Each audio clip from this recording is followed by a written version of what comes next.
Hello everybody, this is Albert with Green Tea House. I hope you're doing well today. Today we're going to talk about dessert teas. Now before we begin, I highly recommend you check out our back catalog of videos, especially the fundamentals of tea. And germane to this episode, it'd be the episodes that we have on black tea, dark chocolate, mint tea, and I'll make sure I put some banners up here for you. So what are dessert teas? As the name would suggest, these are going to be teas that are sweet that you might drink with a cake, or it just might be a tea that you want that has a sweet taste to it. We do sell a dessert tea with the dark chocolate peppermint black tea, and you will find tons of dessert teas out there. Personally, for me, I am not a big fan of dessert teas. I like to drink my oolongs, my greens. I like to drink them as is, and I don't typically like teas that have a bunch of ingredients in them, but I'm a purist. My wife, Casey, likes chai, which has tons of ingredients. So if you ever Google dessert teas, or maybe you're into loose leaf teas, and I'm not going to name any brands, but there's tons of brands out there that will sell sweet teas, or you might go to a brick and mortar or a store in some large towns that sell, and I've kind of made fun of them, like the peanut butter dark chocolate macadamia nut tea. Understand, and we've talked about this in a previous episode, that we take pride in selling teas that have not been adulterated. And how are teas adulterated? Teas are adulterated by what you would see on the back of the ingredient box as natural flavorings. Now, sometimes natural flavors, not often, sometimes they are like, let's say, Earl Grey. Earl Grey has bergamot infused in there, and that's natural. That's black tea with bergamot.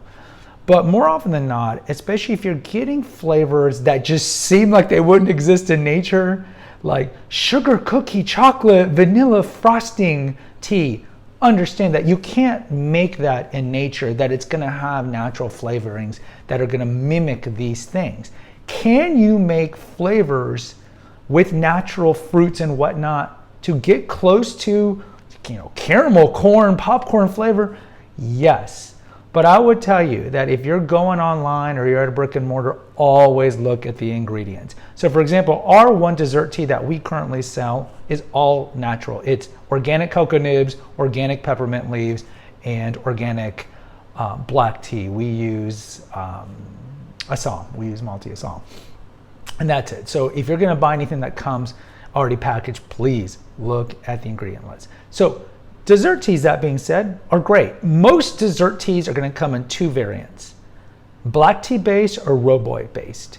Why?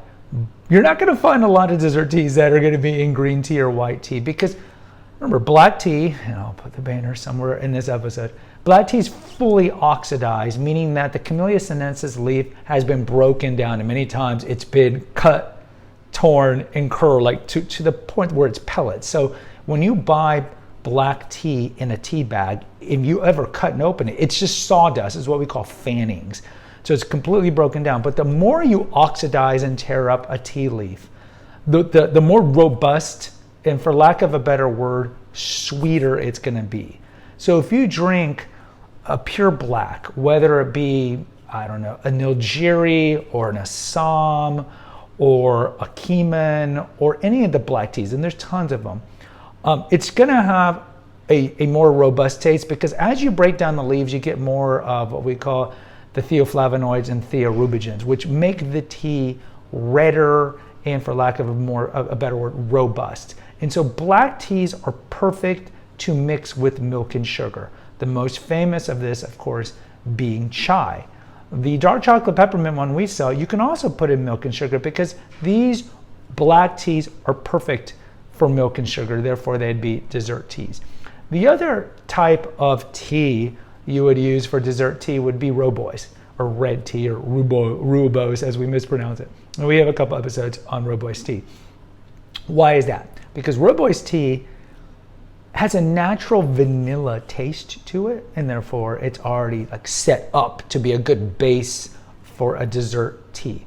The other benefit of Roboys is that it's not caffeinated. So you can drink this at night, whereas if you have a black tea based tea, theoretically, especially if you're susceptible to caffeine, If you're very sensitive to it, it could keep you up.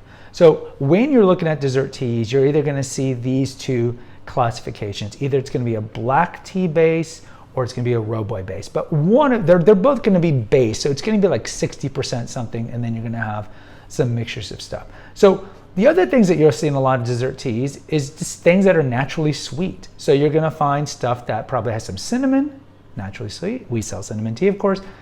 Cardamom. You're going to see dried up fruit, so maybe dried up strawberries, dried up apricots, because these are just naturally sweet. And so you can see like some just very famous dessert teas like the Monk's Blend. So the Monk's Blend, for example, is typically going to be a black base with some vanilla and then some flower petals. That's a pretty famous dessert tea. And then you're going to see a wide variety of ones that are kind of fruit-based or roboy vanilla-based or whatnot. So there's tons out there. So in closing, dessert teas are great.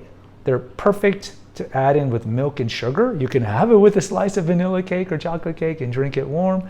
That's great as well. Just, I would tell you always, like with anything, like you go to the grocery store, any chips or beef or anything you're going to buy, always look at the ingredients and just be wary that a lot of the ones out there are going to be adulterated with things that have been sprayed in there to mimic the flavor. And ideally you want to buy stuff that's all natural. And maybe Casey and I will eventually create a roboy blend, a not caffeinated dessert tea, so we can balance it out with the caffeinated dark chocolate peppermint tea that we have. Guys, post in the comments. I love to hear from you. If you haven't done so already, go check out the website and buy some of our teas if you find them interesting. Until next time, take care and God bless.